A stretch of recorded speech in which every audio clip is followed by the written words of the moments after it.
everybody, it's Jess from A Considered Craft, and I thought I would do a short video today about traveling and bringing knitting along. I think many of us are excited to see the numbers going down from COVID and start to think about exploring again and spending a little bit of time perhaps away from home.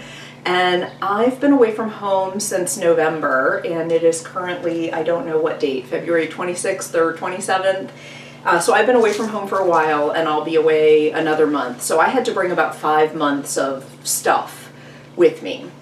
And so I thought I'd just show you what I brought with me and how I thought about this and what I've learned from traveling on the road with my knitting.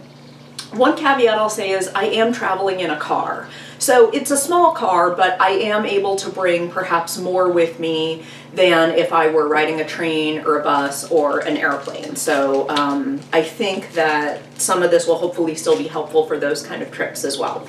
But basically what I've brought with me are one giant canvas bag with needles and tools, and I'll show you more of what's in here. And I brought one of these like organizing baskets. This is sold in the States at a place called Target, but I'm sure, you know, I think they sell them at IKEA. I'm sure they sell things like this all over the world, but this is a very lightweight container with handles, and this is filled with yarn. So I'll give you a little bit of an idea, and in all fairness, this did have 2 sweater quantities of yarn in it that are now sweaters. And I have also been knitting projects and acquired a little bit of yarn while I've been on the road. This is what I brought. So let me tell you a little bit about the tools that I brought with me and what I've learned.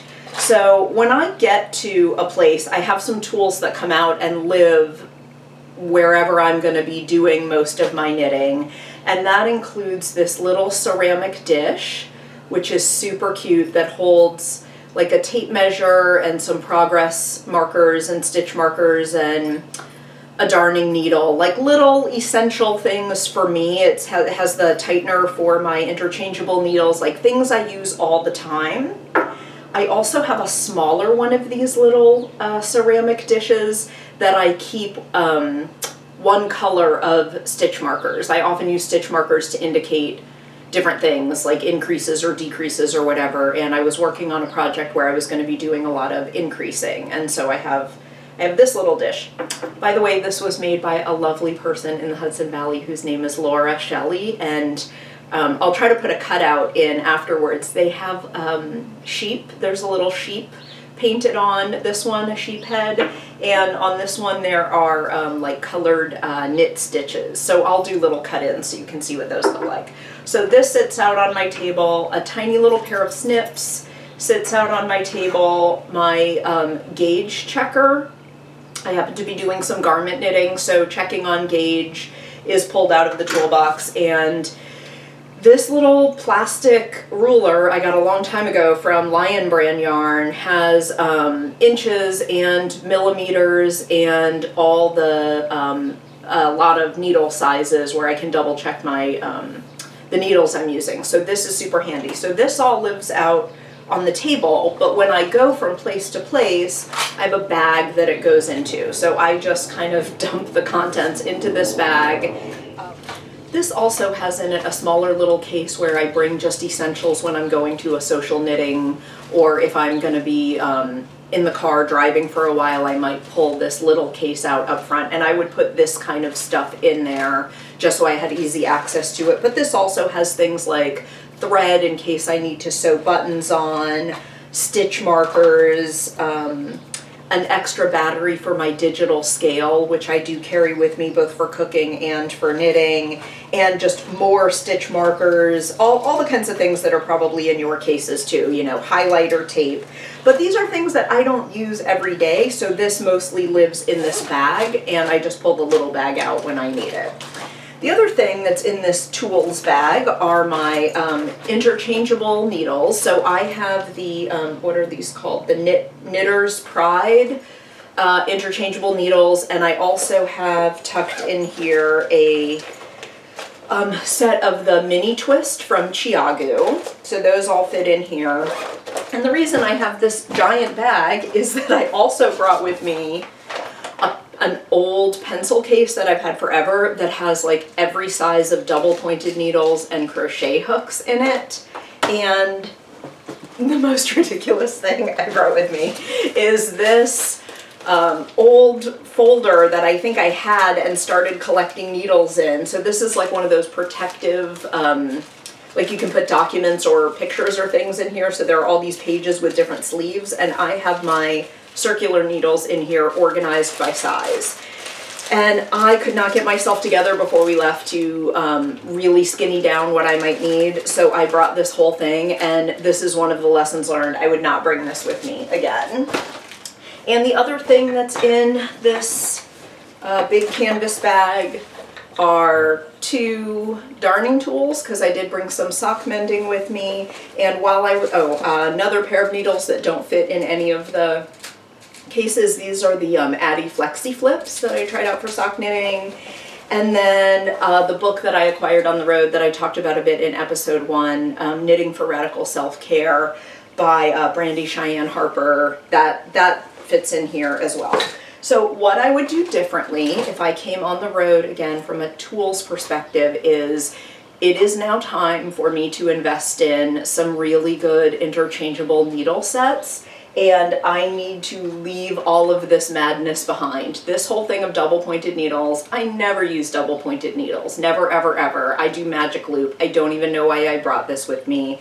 And I would put 1 or 2 crochet hooks of common sizes that I would need for picking up a dropped stitch or doing a provisional cast on or something like that. I would just put those in my bag, and I would have not brought this entire thing. And I will invest and figure out what I'm going to do with this situation here. And I think from this whole thing, I would bring an extra sock knitting needle or 2. So my very long magic loop, small diameter, for me that's 2mm, 2.25mm needles. I'll bring those because I do knit a lot of socks, and I will end up with still this and maybe something this size, and I will totally get rid of this and the plastic case.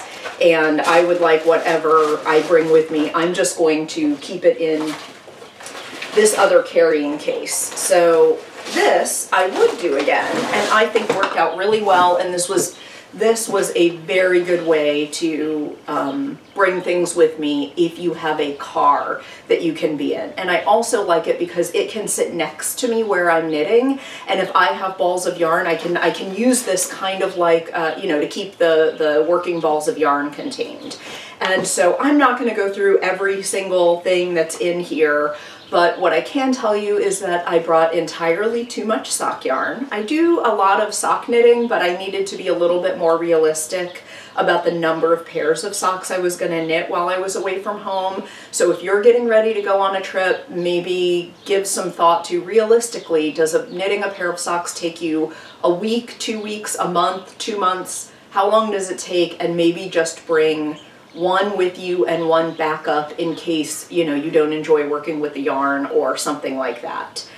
The other thing is that I brought some gift knitting stuff with me. I make ornaments for people every year as gifts, and that yarn has just sat in here. I don't use it for anything else, and so I think that when I do this again, I'm not going to bring things like that are kind of one-offs. I'm going to try to get those kind of things done ahead of time so that I'm not then carrying around all these balls of yarn that were just used like the first week of my trip to make a few things.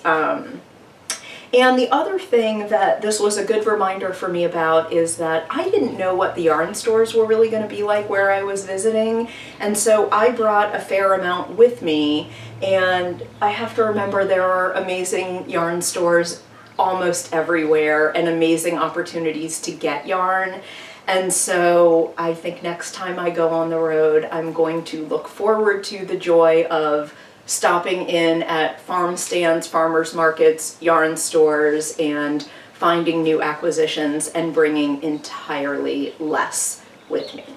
So I hope this quick video was helpful as you think about any travel knitting that you might be doing in the upcoming weeks, months, or year. See you soon. Bye.